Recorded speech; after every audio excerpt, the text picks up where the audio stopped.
중에는? 해충이다, 이충이다 이거는 네. 순전히 사람의 그 잣대로 이야기를 하는 거예요.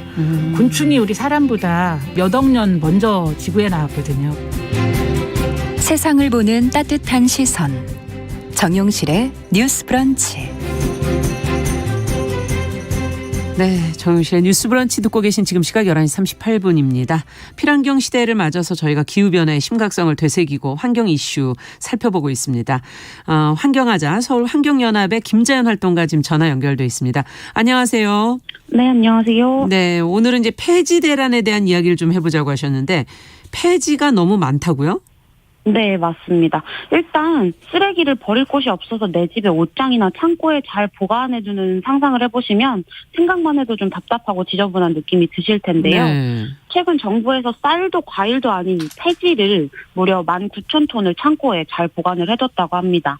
폐지는 우리가 분리배출을 하는 택배 박스를 생각하시면 되는데요. 예. 이 폐지에 대한 수요가 줄어서 재고가 계속 쌓이고 있고 이걸 보관할 수밖에 없었다. 이런 조치를 취했다고 합니다. 오늘은 이렇게 코앞으로 다가오고 있는 폐지 대란에 대해서 좀 말씀을 드려볼게요. 아니 왜 보관을 하죠? 이거 처리돼야 되잖아요. 어떻게 원래 처리되는 거죠? 폐지들이?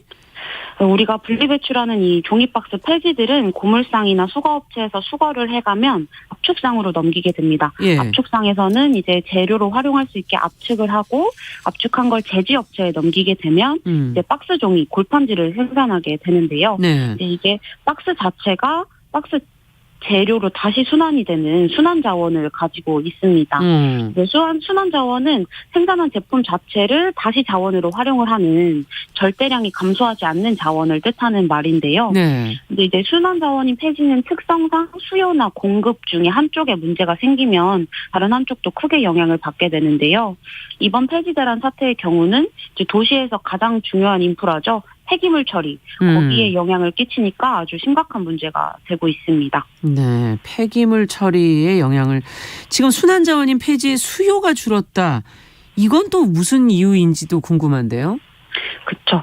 이제 작년 8월 정도에는 10만 2천 톤 정도의 재고가 있었는데 1년 만에 20만 9천 톤으로 와. 2배가 넘게 쌓였다고 합니다. 네. 폐지 재고가 넘치다 보니까 폐지 가격도 당연히 급감을 하고 있는데 이번 폐지 대란의 주요 원인 중에 하나는 경기 침체입니다.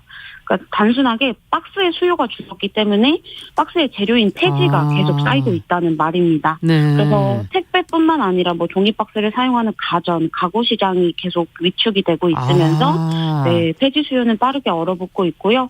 또한 중국이 봉쇄를 하기 시작하면서 폐골판지 수출도 막혀서 영향을 또 끼쳤다고 합니다. 이것도 네, 수출이 많이 되나 보죠?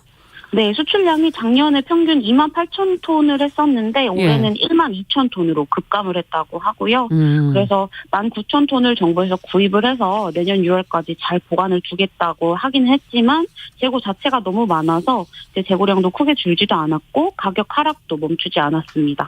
그러면 이건 어떻게 해야 되나요? 쓰레기 대란 예전 생각이 나는데. 그렇죠. 이제 폐지 대란과 뭐 이런 폐기물 비축을 정부 차원에서 하는 것이 이번이 처음이 아니고요. 말씀하셨던 쓰레기 대란이 이제 2018년에 중국에서 폐기물 수입 금지 정책을 펼치면서 시작됐던 그건데 원래 중국에 매년 적게는 30만 톤, 많게는 60만 톤 정도의 폐지를 수출을 했다고 합니다. 네. 그런데 이제 이때 이 쓰레기 대란 당시에 2만 8천 톤을 또 보관을 했고 2020년에 있었던 폐지 대란 때는 2만 1천 톤을 또 보관을 했다고 합니다. 또 이제 덩달아 가지고 이제 고품질의 해외 폐지가 또 가격이 급락을 하면서 해외도 그렇군요. 네, 국내 제조업체들도 굳이 이렇게 오염물질이 섞여 있는 국산 폐지를 사용할 필요가 없어지면서 또 이제 수요가 계속 줄고 있어서 폐지 재고가 계속 갈 곳을 잃고 있습니다. 그렇게 되면 또 폐지를 그걸 모아서 또 생활하시는 분들한테는 더 힘들지 않을까 지금 여러 가지 문제들이 떠오르는데 어떻게 해결해야 될까요? 이 순환 자원의 고리가 계속 이어져야지 자원의 재활용 그렇게 되면서 환경 문제도 해결되는 거 아닐까요? 네, 맞습니다. 이제 최악의 상황에서는 폐지들을 땅에 묻거나 이제 매립하거나 소각하는 방식을 피할 수가 없게 될 것 같은데요. 쓸데없는 환경오염을 하면서 자원을 낭비하게 되는 최악의 상황이 벌어질 수도 있는데 네, 해결 방안은 의외로 간단합니다. 종이랑 폐골판지를 잘 분리배출을 해주시면 되는데 흰 종이는 흰 종이대로 재활용할 수 있게, 종이박스는 종이박스로 재활용할 수 있게 분리배출을 잘 해주시면 되고요. 또 근본적인 해결 방법은 이제 기업체에서 생산할 때 네. 재활용이 잘 될 수 있게 생산 단계를 좀 바꾸고 그 제품 자체를 다시 원료로 활용할 수 있게끔 회수하는 시스템을 만드는 것이 보다 근본적인 해결 방법이 될 수 있을 것 같습니다.